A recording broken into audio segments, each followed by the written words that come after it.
আতাউর রহমান। আমরা তার সঙ্গে গল্পে চলে যাব। তার আগে আমরা আতাউর রহমানের একটু খোঁজ খবর নিয়ে আসি অতীতের এবং তাকে ঘিরে যেসব গল্প আছে। আতাউর রহমানের জন্ম নোয়াখালী জেলায়। শিক্ষিত এবং সংস্কৃতমনা পরিবারে তার বেড়ে ওঠা। ঢাকা বিশ্ববিদ্যালয় থেকে 1965 সালে মৃত্তিকা বিজ্ঞানে এমএসসি ডিগ্রি তিনি লাভ করেন। তিনি একজন খ্যাতিমান নাট্য ব্যক্তিত্ব, ইন্টারন্যাশনাল থিয়েটার ইনস্টিটিউটের বাংলাদেশ কেন্দ্রের সভাপতি, নাগরিক নাট্য সম্প্রদায়ের অন্যতম তিনি প্রতিষ্ঠাতা। তিনি অভিনয়, নির্দেশনা সব ক্ষেত্রেই ছড়িয়েছেন সৃষ্টিশীলতা। অজস্র মঞ্চনাটকে অভিনয় ছাড়াও 30টির বেশি নাটকে তিনি নির্দেশনা দিয়েছেন। তার নির্মিত উল্লেখযোগ্য মঞ্চনাটকের মধ্যে মাইলপোস্ট, শাহজাহান, কবর দিয়ে দাও, গড়ের প্রতীক্ষায়, গ্যালিলিও, ঈর্ষা, হিম্মতিমা। দর্শক চিত্তে এই নাটকগুলো এখনও দোলা দেয়।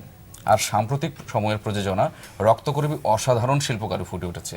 অভিনয় এবং নির্দেশনা দুই জায়গাতেই তিনি সমপ্রতিভার উজ্জ্বল দৃষ্টান্ত রেখেছেন এবং এর পাশাপাশি লিখেছেন বেশ কিছু মূল্যবান গ্রন্থ। এছাড়াও এই গুণী শিল্পী 21 পদক, মনির চৌধুরী পদক সহ অসংখ্য সংবর্ধনা এবং সম্মাননায় ভূষিত হয়েছেন। আমরা এই চমৎকার হাসি খুশি উজ্জ্বল মানুষটির সঙ্গে গল্পে চলে যাচ্ছি। আতর ভাই কেমন আছেন? ভালো, এরকম তরুণ তরুণীর পাশে ভালোই থাকতে মানে তরুণদের দেখলে ভালো লাগে, মনে হচ্ছে যে আমি আমার সেই আগের দিনে ফিরে গেছি। দিনটা তো হারিয়ে গেছে আমার, মানে বয়সের দিক থেকে, মনের দিক থেকে হারায়নি। যেমন একটা আজকের প্রজন্মের ছেলে বা মেয়ের সাথে কথা বললে যে মনে যায় পুরোনো যুগে ফিরে গেছে, আমি ওদেরই একজন। কাজে তোমাদের দুজনকে দেখে খুব ভালো লাগছে। আর আমার তো মনে হচ্ছে যে আপনার কাছে বসে যে আমরা বুঝি একটু বয়স বেড়ে গেল, আপনাকে দেখে আরো তরুণ মনে হচ্ছে। আচ্ছা, জানো আজকে সকাল তো দেখা হয় না, তোমাদের কারণে সকালটা দেখা হলো। আচ্ছা, হ্যাঁ, মানে ভোরটা তো সুন্দর। আমরা ধন্য স্যার। আর ঠিক এই আগস্ট মাসে আমার এখানে আস্তে আস্তে মনে পড়ছিল, গত বছর আগস্ট মাসে আমি রাত 3টায় ঘুম থেকে উঠেছিলাম কলকাতায়। 30 তারিখে আমার নাটক ছিল অপেক্ষমান, সৈয়দ শামসুল হকের লেখা, কলকাতাতে মঞ্চস্থ হলো। 1 তারিখে আমার ছেলে চলে যাবে বিদেশে, জার্মানিতে। তো ওকে তো বিদায় দিতে হবে আমাকে। সৈয়দ শামসুল হক আমার সাথে আছেন ক্যালকাটা ক্লাবে, খুব সম্ভবত ক্যালকাটা ক্লাবে। আমি বললাম, হক ভাই আমাকে আপনি 3টায় ঘুম থেকে উঠিয়ে দেবেন, আমার এয়ারপোর্টে 2 ঘন্টা আগে আমার রিপোর্টিং। সেই ভোরের কলকাতা দেখলাম, এই সেই এতদিন বাদে আবার ভোরের ঢাকা তোমাদের কল্যাণে দেখলাম। এবং সূর্য দেখতে পেলাম না, সূর্য দেখতে পেলে খুশি হতাম। আমি কথা বলতে ভালোবাসি, তোমরা কিছু মনে করো। অবশ্যই স্যার, আমরা আপনার কথা শোনার জন্য আপনাকে ডেকে নিয়ে আসি। তো ভোরের সূর্য, কিন্তু বর্ষা আমার খুব প্রিয় সময়, কারণ বর্ষাতেই প্রায় জন্ম আমার। 18ই জুন বর্ষাকাল, এবং রবীন্দ্রনাথও গত হয়েছেন বর্ষাতে, তার প্রিয় ঋতু ছিল। এবং তারপরে সূর্য যতটুকু দেখা যায় রবীন্দ্রনাথের, আমার তো পরিণত বয়স, রবীন্দ্রনাথের শেষ লেখার একটি কবিতা মনে পড়ে গেল গাড়িতে আসতে আসতে। প্রথম দিনের সূর্য প্রশ্ন করেছিল সত্তার নতুন আবির্ভাবে, কে তুমি, পেল না উত্তর। বৎসরে বৎসরে চলে গেল, দিবসের শেষ সূর্য শেষ প্রশ্ন উচ্চারিল পশ্চিম সাগর তীরে এক নিস্তব্ধ সন্ধ্যায়, কে তুমি, মেলেনি উত্তর। এই উত্তরটা কোনোদিনই আমরা পাবো না। সে সক্রেটিসের আমল থেকে আমি সেই উত্তরের প্রত্যাশায় আছি, আমি কে। আপনার ছেলেবেলার গল্পে যাব, কিন্তু তার আগে আমরা একটু যেতে চাই আপনার মঞ্চ নাটকের গল্পে। যে কখন কোন নাটক দিয়ে শুরু করলেন? নাটকের প্রতি প্রবণতা হয়, আমার বাবা নাটক করতেন, ওনাকে দেখেছি সিরাজউদ্দৌলা নাটকের নির্দেশনা দিতে, চট্টগ্রামে তখন ছিলাম। উনি ওয়াটসনের ভূমিকা অভিনয় করেছেন। এরপর ওনার একাধিক নাটক দেখেছি। তো একটা নাট্য পরিবেশ বা সংস্কৃতির একটা আবহ পরিবারে ছিল, মায়ের দিকেও বাবার দিকেও, মায়ের দিকে বেশি করে। ঢাকা বিশ্ববিদ্যালয়ে যখন এলাম, ভর্তি হলাম, তখন ওটা ছিল ঢাকা হল, আজকে ডক্টর মোহাম্মদ শহীদুল্লাহ হল। ওই হলের ছাত্র হিসাবে আমি খুব গৌরব বোধ করতাম। একটি মাত্র হল যেটা সবচেয়ে সেকুলার। আচ্ছা, সেকুলার অর্থ এখানে হিন্দু, মুসলমান, বৌদ্ধ, খ্রিস্টান সব ধর্মের ছাত্ররা পড়াশোনা করতো, থাকতে পারত। জগন্নাথ হল ছিল তখন একেবারেই হিন্দু ছাত্রদের জন্য, আর সলিমুল্লাহ মুসলিম হল বা ফজলুল হক হল ছিল মুসলমান ছাত্রদের জন্য। এই যে একটা সেকুলার পরিবেশ, অসাম্প্রদায়িক পরিবেশের মধ্যে মানুষ হয়েছি, সবাই আমরা সেখানে ছিলাম। খুব বিখ্যাত বিখ্যাত লোক সেখান থেকে বেরিয়েছে। আব্দুল্লাহ আল মামুনও আমার বন্ধু ছিল, উনি ইতিহাস পড়তেন। ওই হলে উনি আবাসিক ছাত্র ছিলেন, আর আমরা অনাবাসিক ছাত্র ছিলাম। আমার বাবা তখন ঢাকায় চাকরি করতেন। আমরা আজিমপুর কলোনি, এই যে আজকে কনসেপ্ট অফ অ্যাপার্টমেন্ট তখন ছিল না, তখন বাড়ি মানে একতলা বাড়ি। বাড়ি, কিন্তু আমরাই প্রথম বোধহয় আজিমপুর কলোনিতে এসে ডি টাইপ কোয়ার্টারে উঠলাম। আমার বাবা সরকারি মাঝারি গোছের আমলা ছিলেন, তো সেখান থেকে বিশ্ববিদ্যালয়ে আসতাম, কখনো হেঁটে, কখনো চারানা রিক্সা ভাড়া দিয়ে যদি পকেটে পয়সা থাকতো। এসে ওখানে আব্দুল্লাহ মামুন খুব সিরিয়াসলি লেখাপড়া করতেন উনি, এবং নাটক লিখতেন উনি। পরে শুনলাম ঢাকা কলেজে যখন পড়েন তখনও নাটক লিখতেন, অভিনয় করতেন। আমরা ওর রুমে এসে তাস খেলতাম, ওকে খুব বিরক্ত করতাম, ও বিরক্ত হতো। এবং এই সুবাদে তার সাথে বন্ধুত্ব হলো। ও ঢাকা হলের, মানে আজকের ডক্টর মোহাম্মদ শহীদুল্লাহ হলের, ও কালচারাল সেক্রেটারি ছিল 1 বছর। আমি স্পোর্টস সেক্রেটারির জন্য সে বছর দাঁড়ালাম, 1 ভোটে হেরে গেলাম। এবং কার কাছে হারলাম? Fastest man of East Pakistan, তখন সে 100 মিটার স্প্রিন্টে সে চ্যাম্পিয়ন ছিল, তার কাছে হেরেছি, খারাপ না। আমি ক্রিকেট খেলতাম। পরের বছর আমি দাঁড়ালাম, হাইয়েস্ট ভোটে কালচারাল সেক্রেটারি হয়ে গেলাম, আব্দুল্লাহ মামুনের কালচারাল এবং ড্রামা সেক্রেটারি হয়ে গেলাম। এই মামুনের হাত ধরেই নাটকে আসা, এই খুব পটিয়ে টটিয়ে একটা রোল নিলাম আজিমুদ্দিন সাহেবের মা নাটকে। আমাদের বার্ষিক নাটক হতো তখন, প্রত্যেকটা ইউনিভার্সিটি আবাসিক হলে বার্ষিক নাটক হতো। এবং আজিমুদ্দিন সাহেব আমাদের বিখ্যাত আব্দুল্লাহ আবু সাঈদের বাবা, উনি কলেজের প্রিন্সিপাল ছিলেন। মা নাটক অভিনয় করলাম। এবং এরপরে নারায়ণ গঙ্গোপাধ্যায়ের বিখ্যাত উপন্যাসিক, তার একটি নাটক অভিনয় করলাম।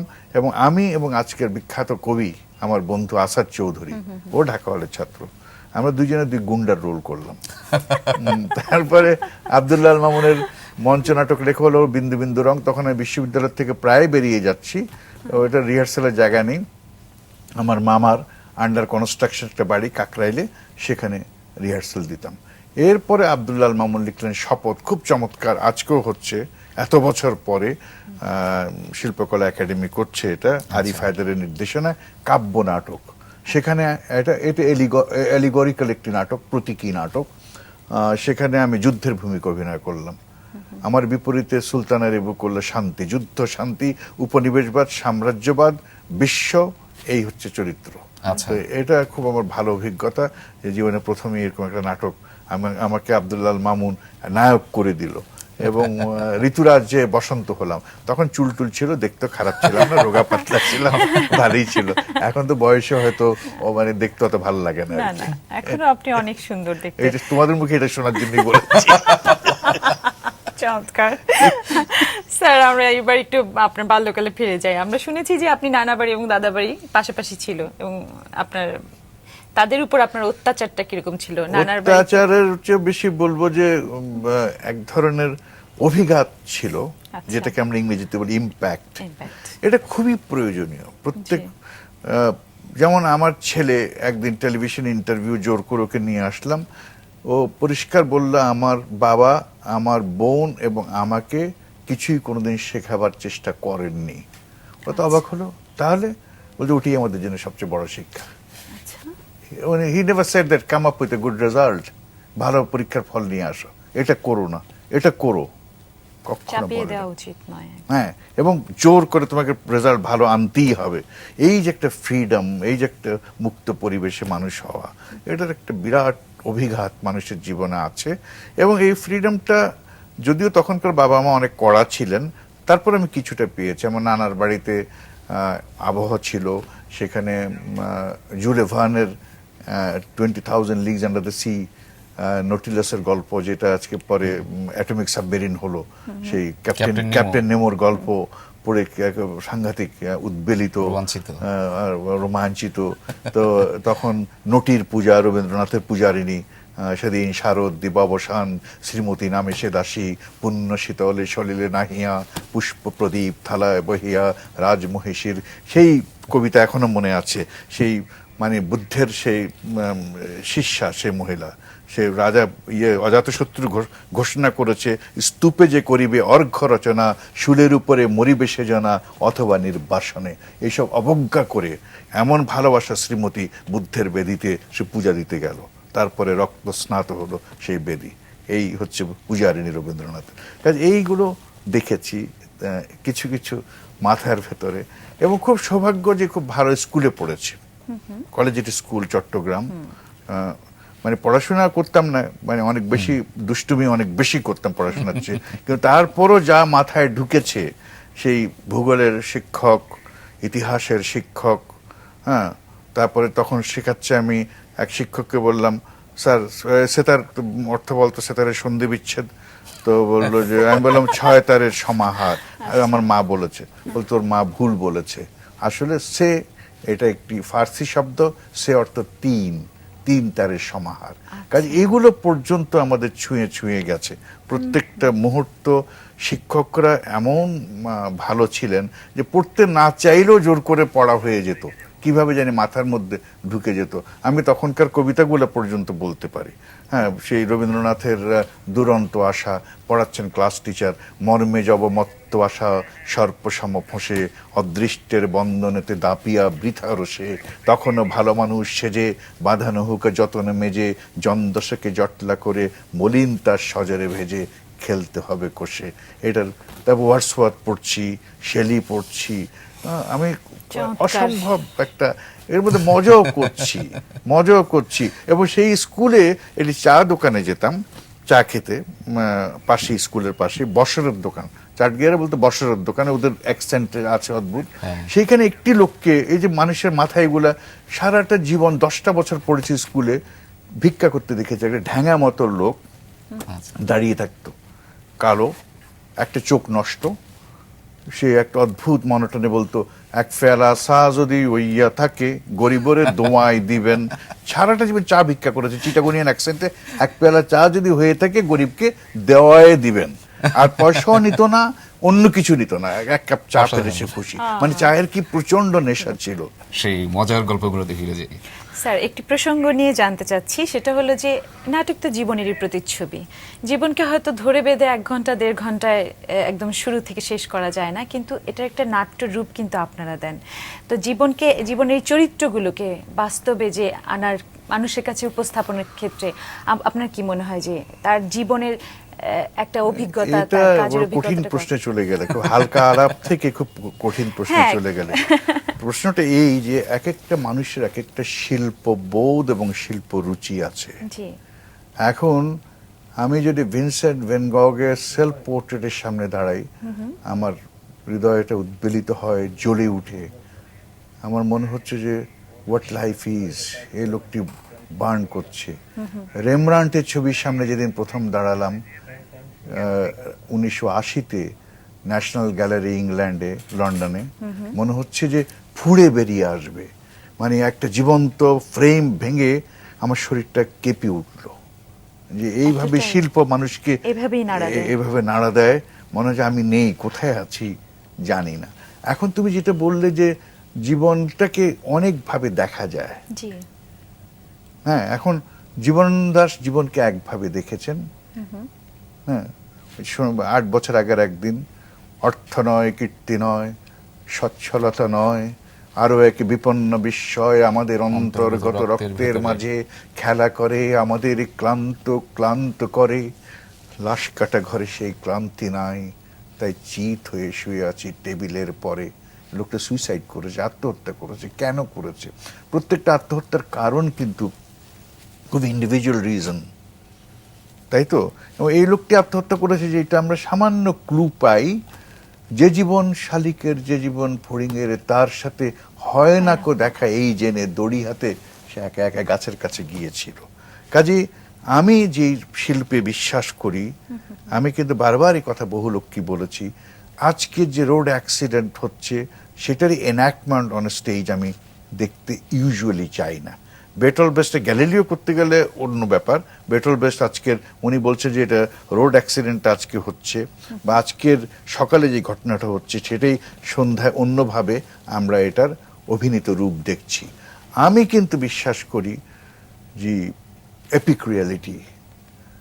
এখন যখন সেলিম আল দীন তার নাটকে বলে কি বলে, কেরামত মঙ্গল সবাই সামনে কাপড় খুলে ফেলছি, উদাম হচ্ছে, উলঙ্গ হচ্ছে, লুঙ্গি খুললাম, এই আমি আমার দেহ দেখালাম, এই কেরামত থাম, কি করছিস কেন? এখন লজ্জা লাগে কেন? যীশু খ্রিস্টের যে ক্রুশবিদ্ধ করে, উলঙ্গ করে, দিগম্বর করে চোরদের সাথে তাকে ক্রুশবিদ্ধ, তখন তোমরা কই ছিলে?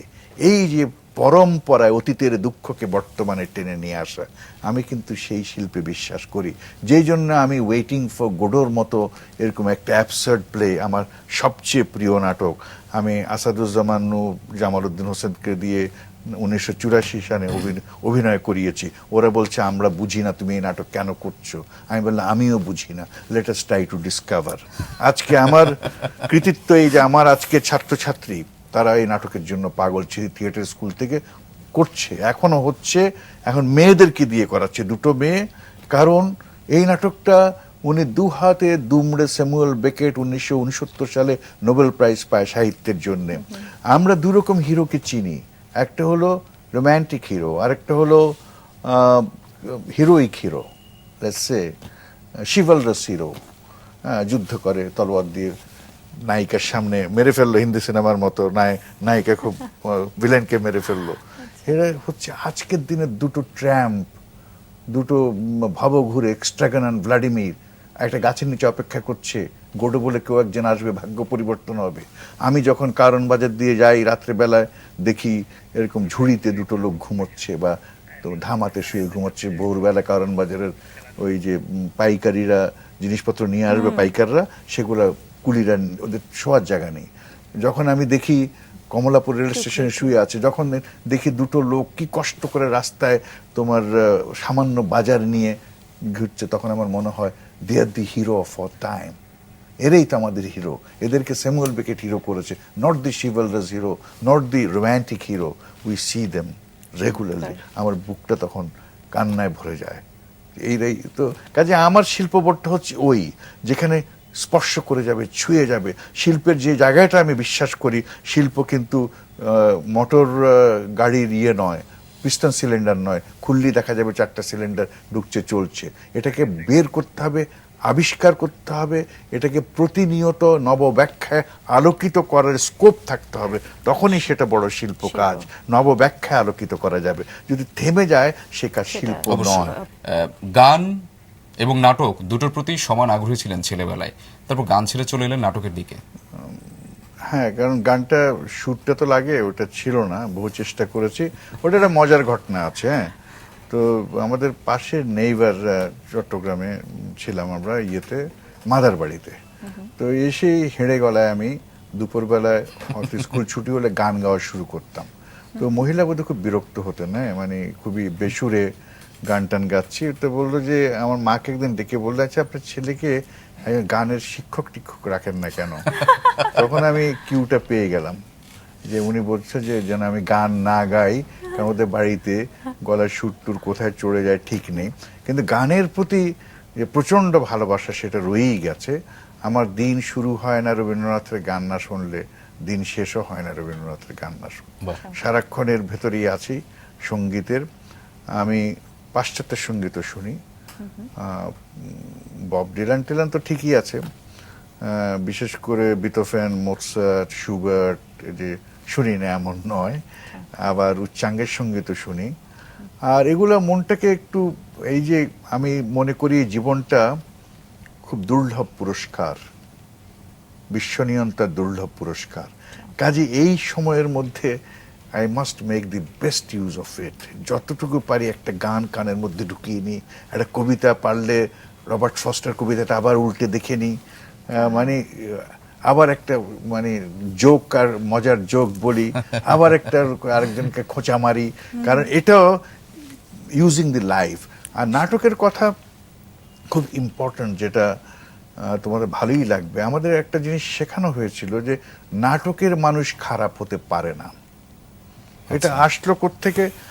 স্টানিস্লাভস্কি বলে একজন নাট্যগুরু ছিলেন, যিনি রাশিয়ান থিয়েটার ডিরেক্টর। অনেকে নাট্যকার বলে ভুল করেন। উনি চেকভের নাটক করেছেন end of 19th century and beginning of 20th century. ওনাকে পাই আমরা মস্কো আর্ট থিয়েটারের উদ্গাতা উনি, মূলত খুব বিখ্যাত মস্কো আর্ট থিয়েটার। উনি বলেছেন যে নাটকের মানুষকে ভালো হতেই হবে, এবং এই নাটকের যে রিহার্সাল রুম, যেটাকে আমরা মহড়া কক্ষ বলি, এটা আর আরাধনালয়, উপাসনালয়ের সমান। কাজে মনের সমস্ত কালিমা বাইরে ফেলে আসবে, কাজেই অসৎ মানুষ নাটক করতে পারে না। মঞ্চ থেকে যেগুলো উচ্চারিত হয়, যে কথাগুলো মানুষের উদ্দেশ্যে যেটাকে অ্যাড্রেস করা হয়, অ্যালিগোরিক্যালি কি ম্যাটাফোরের মাধ্যমে কি সরাসরি, এই কথাগুলোতে অভিনেতাকে বিশ্বাস করতে হবে, তার হৃদয় দিয়ে বিশ্বাস করতে হবে। এই যে ভালো মানুষ হওয়াটা আমাদের প্রথম শিক্ষা ছিল, যে you have got to be a good person. থিয়েটারের লোককে ভালো হতে হবে। এবং সে শামসুল হকের ঈর্ষা নাটক যখন করি, সেখানে একটি লাইন ছিল, জীবনের প্রতারণা শিল্পে ছায়া ফেলে, শিল্পী কখনো প্রতারক হতে পারে না, বাহ। প্রতারক হলে শিল্পে ছায়া ফেলবে। এখন এইটা যখন আমি সই করতে গেলাম 21শে ফেব্রুয়ারিতে মেলাতে গেলাম, একজন বলল আমার এই বইটাতে সই করে দিন, একটা সংলাপ লিখেন। লিখলাম জীবনের প্রতারণা শিল্পে ছায়া ফেলে, তো শামসুল হকের সংলাপ। উনি কি মনে করেন যে খুব শুদ্ধ লোক? তুমি এখানে ভুল করছো। পিকাসো যখন স্টুডিওতে আঁকতে যাচ্ছে, একেবারে পরিশুদ্ধ মানুষ, তার ব্যক্তি জীবনের সাথে এটা তুলনা করো না। মানুষের সবসময় একটা সংঘাত চলছে মানুষের অর্ডিনারি সেলফ, সাধারণ সত্তার সাথে তার সৃজনশীল সত্তার। এটা রবীন্দ্রনাথেরও হয়েছে, হয়তোবা শেক্সপিয়ারের হয়েছে, স্টিনবার্গের হয়েছে, কার হয়নি? তখন সবারই আমি হয়েছে। যখন বাজারে যাব, কাঁচা বাজারে, আমি একটা সাধারণ মানুষ, মাছ আলার সাথে মাছ দরাদরি করব, এটাও কিন্তু জীবনের পুরস্কার। এবং খুব বিরাট হয়ে গেলে আমি এই সাধারণ জীবনটাকে হারাবো। কাজেই দু জায়গায় আমি স্টুডিওতে ঢুকবো, নাটকে যখন ঢুকবো পরিশুদ্ধ মানুষ। কাজে এই শিক্ষাটা এখনো আমরা মনে রাখি। এই কথাটা খালি কথার কথা নয়। শেক্সপিয়ারের ম্যাকবেথের ওভার এম্বিশনের কথা যখন বলছি, এটা কিন্তু আমি মন থেকে বলছি। প্যালেস ইন্ট্রিক্সের কথা যখন জুলিয়াস সিজারে বলছি, যে হত্যাকাণ্ড এভাবে নয়, একজন তুমি জননেতাকে তুমি মেরে ফেলছো এভাবে নিয়ে, ক্যাপিটলে নিয়ে তুমি পেছন থেকে ছুরি মারছো, সামনে থেকে ছুরি মারছে তার প্রিয়তম বন্ধু ব্রুটাস। উনি বলছে এড টু ব্রুট, দাই টু ব্রুটাস, তুমিও মারলে আমাকে, তার যদি অন্যায় করে বিচার করো। এবং ব্রুটাস এইগুলো কোনো ইয়ে না, ব্রুটাস বলছে no that I loved him less but I love Rome more. রোমকে বেশি ভালোবেসেছি বলে, যেহেতু সে ডেমোক্রেসিকে নষ্ট করছে, স্বৈরতন্ত্রের দিকে চলে যাচ্ছে, আমি তাকে হত্যা করেছি। চমৎকার সব জীবন দর্শন তার। সবচেয়ে ভালো লাগলো কিছুক্ষণ আগে তিনি বলছিলেন যে ব্যক্তি সত্তা আর শিল্প সত্তাকে একত্রিত করা যাবে না, কারণ শিল্পী শিল্পী এবং শিল্পী তার শিল্পর জন্যই, ব্যক্তি জীবনটা তার থেকে একদম ভিন্ন। কিন্তু তারপরও আপনার যেহেতু শিল্প চর্চা নিয়ে কথা, সেই জায়গায় নাগরিক নাট্য সম্প্রদায়, তা নিয়ে আজ আলোচনা না করলে একদমই নাই স্যার।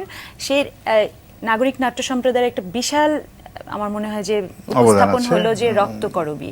আজ আমরা রক্তকরবী নিয়ে একটু শুনি। হ্যাঁ, রক্তকরবী আসলে এই নাটকটা আমার মনে গেঁথে গিয়েছিল যখন আমি ছাত্র বিশ্ববিদ্যালয়ে পড়ি। হায়দার আকবর খান রনো আমার বন্ধু, একসাথেই পড়তাম, আজকে রাজনৈতিক ব্যক্তিত্ব উনি। ওর পুরো নাটকটা মুখস্থ ছিল। আজিমপুর কলোনিতে পুকুরের ধারে বসে সে আমাকে শোনাতো। তারপরে শুনলাম যে নাটকটির মঞ্চ সাফল্য পাওয়া যায়নি রবীন্দ্রনাথের জীবদ্দশায়, নামমাত্র ওনার ঠাকুর বাড়িতে হয়েছিল। হ্যাঁ, তারপরে 13 বছর অতিক্রান্ত হলো। তারপর দেখি নাটকটি একেবারে আসমুদ্র হিমাচল জয় করে ফেললো, শম্ভু মিত্রের নির্দেশনায় বহুরূপী। কাজে একটি শিল্প কাজকে আবিষ্কার করতে সময় লাগে। ভ্যান গগের সময় তার ছবি জলের মধ্যে ফেলে দিয়েছিল। আজকে যে ভ্যান গগের একটি আঁচড় পেলে কয়েক মিলিয়ন ডলার বিক্রি হয়। জন ডানের 16th সেঞ্চুরি মেটাফিজিক্যাল পোয়েট, তার লেখা ওয়েস্ট পেপার বাস্কেটে ফেলে দেওয়া হতো। এখন তার লেখা পেলে লোকে ধন্য হয়ে যায়। তার কবিতা আমরা প্রায় পড়ি। রবীন্দ্রনাথও কিছু অনুবাদ করেছেন, ভালো লাগবে তোমার। For God sake hold your tongue and let me লাভ, দোহাই তোদের একটুকু চুপ কর, ভালোবাসি বলে দে আমারে অবসর। তো কাজী এই যে রক্তকরবীর কথা বললে, তখন থেকে এটার প্রতি অনুরক্ত হয়েছিলাম। এবং শম্ভুবাবুর অভিনয় শুনেছি, তৃপ্তি মিত্রের অভিনয় শুনেছি। কিন্তু কি অসাধারণ সংলাপ! নন্দিনী বলছে, নারী বলে আমাকে অবজ্ঞা করো না, ইন্দ্র আমার হাতে বজ্র পাঠিয়ে দিয়েছেন। অর্থাৎ নারী বলে অবজ্ঞা করো না। আমি যেমন প্রেম দিতে জানি, ভালোবাসা দিতে পারি, আবার বজ্র দিয়ে তোমাকে বিদ্ধ করতে পারি। কাজে সেই চোপ তো আছি। আবার এরকম উপমাও পাইনি। নন্দিনীকে দেখে অধ্যাপক বলছে, ক্ষণে ক্ষণে চমক লাগিয়ে দিয়ে চলে যাও কেন? তখন নন্দিনী বলছে, আচ্ছা অধ্যাপক, আমাকে দেখে তোমার এত বিস্ময় কেন? তখন অধ্যাপক বলছে, সকালবেলায় ফুলের বনে যে আলো আসে তাতে আশ্চর্যের কিছু নেই, কিন্তু পাকা দেওয়ালের ফাটল দিয়ে যে আলো আসে সে আরেক কথা। এই চক্ষু পরে তুমি সে আচমকা আলো। এই যে উপমা, প্রতি উপমা, এই যে রাজনীতি লগ্ন সংলাপগুলো প্রতীকের ভেতর দিয়ে বলছে, সমাজ লগ্ন সংলাপগুলো বলছে যে গোসাইজির চাবুক জপমালার যে রশি দিয়ে তৈরি, যে সুতো দিয়ে, আর ওদের কুকুর পেটাবার চাবুকও সে একই সুতো তৈরি। অর্থাৎ টর্চার মেশিন যেভাবেই হয়, হায়ারার্কি টর্চার মেশিন সাধারণ মানুষকে যেভাবে তার অত্যাচার করে, সেটা তথাকথিত ধর্মের অত্যাচার জপমালা দিয়ে, হ্যাঁ মানে নাম জপ করে তারপর অত্যাচার করছে। তেমনি রাজতন্ত্র নানাভাবে তাদের দিয়ে সাধারণ মানুষকে এক্সপ্লয়েট করছে। এই নাটকটি অসাধারণ এক মানে ভেস্টেড ইন্টারেস্ট, ২০ চক্র মানুষ কিভাবে শোষণ করছে সেই কথাটা বলছে, কাজে ওইটা খুব ভালো লেগেছে। আর ওই যে তোমরা বলছো যে ইম্প্রোভাইজেশনের ব্যাপারটা, যে মঞ্চের একটু আগে কথা হচ্ছিল, যে আমি ইম্প্রোভাইজেশন নাটকের কিন্তু অংশ, তাৎক্ষণিকভাবে তৈরি করতে হয়। এই জন্য আমার ইস্টার্ন মিউজিক কিন্তু অনেক বেশি প্রিয়। আচ্ছা, কারণ ইস্টার্ন মিউজিক ইম্প্রোভাইজেশনে অনেক স্কোপ আছে। রবিশঙ্কর যখন গদ বাজাচ্ছেন কি রাগ রাগিনী অথবা ওস্তাদ আলী আকবর খান, ওখানে ইম্প্রোভাইজ করতে পারছে। কিন্তু ওয়েস্টার্ন মিউজিক কিন্তু একেবারে একদম স্ট্রিক্ট নোটেশনের মধ্যে চলতে হয়, এটা ইয়ে করা যায় না। নাটকে ইম্প্রোভাইজ তো করতেই হয় আমাদের, নানাভাবে নানা সংলাপ ইম্প্রোভাইজ করতে হয়। যেমন একটু আগে কথা হচ্ছিল তোমার সাথে, টেলিভিশনে বহুকাল আগে তুমি আমার এক অভিনয় দেখেছিলে, নাসিরউদ্দিন ইউসুফ টেলিভিশনের প্রডিউসার, আজকের বিখ্যাত গেরিলা ছবির নির্দেশক, উনি তখন প্রডিউসার। সেখানে আমি দেলু মিস্ত্রির রোল করতাম, তোমার মনে আছে, তুমি ছোট ছিলে তখন। দেলু মিস্ত্রির কথায় কথায় আমি বলতাম যে ফুট আপ কর, এটা কোত্থেকে পেলাম? এটা নাটকে নাসিরউদ্দিন ইউসুফ আমাকে স্বাধীনতা দিয়েছিল যে আতা ভাই তুমি বলো, তোমার যা খুশি, যদি উল্টাপাল্টা না বলো, খুব বেশি বাড়াবাড়ি না করো, আমি এডিট করব না, নাহলে থাকবে। তো লোকে খুব হাসতো, আমাকে দেখি লোকে বলতো ওই ফুটা হাসতেছে। আর এইটা একদম জীবন থেকে না। আমার নানার বাড়িতে, এখন উনি বেঁচে আছেন, আমার চেয়ে বোধহয় বয়সে 1-2 বছর বা সমবয়সী হব, ওর নাম ছিল হেজু মিয়া। মানে ওই যে ছেলে টেলে বাঁচে না তাদের নাম জঞ্জাল। হেজু মানে ওই ধরনের জঞ্জাল টাইপের, হেজি পেজি এই ধরনের একটা নাম দিলে বোধহয় হয়তো বাচ্চারা বেঁচে যাবে এই ধরনের। তো ওকে একবার চাকরি দেওয়া হলো, আমার খালু তখন এক ব্যাংকের কর্মকর্তা, উনি ঢাকায় আসলো, ওকে চাকরি দিতে হবে। তো পিয়নের চাকরি পেলো, পেয়ে বেশি দিন টিকতে পারলো না ঢাকা শহরে, কিন্তু একটি শব্দ পিক করলো, পুট আপ। কারণ নিচের থেকে ফাইলে লেখা হয় put up, it goes to the তারপরের অফিসার, তারপরের অফিসার আবার লেখে পুট আপ চায়, তারপর একটা ম্যানেজিং ডিরেক্টর পর্যন্ত পুট আপ হতে হতে আবার নিচে নামে পুট আপ, মানে ফাইলটি উপস্থাপন করো। তো এই শব্দটি ইংরেজি শিখেছিল, একটি মাত্র ইংরেজি শব্দ। এখন গ্রামে নোয়াখালীতে গিয়ে এটা তার প্রচার করতে হবে, স্ত্রীকে বলে খাওয়া দেরি হচ্ছে কেন, ফুট আপ কর। হ্যাঁ, মানে খাওয়া পুট আপ করতে বলছে, কাপড় পুট আপ করতে বলছে, এটা সর্ব জায়গায় লাগাচ্ছে। মজার, খুবই মজার। আসলে আতর ভাই, অনেক অল্প সময়ের জন্যই আমরা আমাদের অতিথিদের উপস্থাপন করতে পারি আমাদের দর্শকদের কাছে, এবং আপনার মতো এত বিশাল এবং এত মজার মানুষের সমস্ত গল্প আসলে উপস্থাপন করা সম্ভব না, একদম সম্ভব না। তারপর আমরা ধন্যবাদ জানাই আমাদেরকে আজকে সময় দেওয়ার জন্য, এই রাঙা সকালের অতিথি হিসেবে উপস্থাপিত হওয়ার জন্য। আর আরো হয়তো আমরা আরো একদিন আড্ডায় আসবো, আমরা আরো অনেক গল্প করব, অনেক মজার মজার গল্প শুনবো, আপনার জীবন দর্শন শুনবো রবীন্দ্রনাথকে ঘিরে। আতর ভাই, অনেক ধন্যবাদ, আপনি ভালো থাকবেন। ধন্যবাদ তোমাদেরকে। সকাল যেন আমাদের রাঙাই থাকে। অবশ্যই অবশ্যই, মেঘে ঢাকা আকাশ থাকলেও সকাল রাঙাই হবে। অবশ্যই।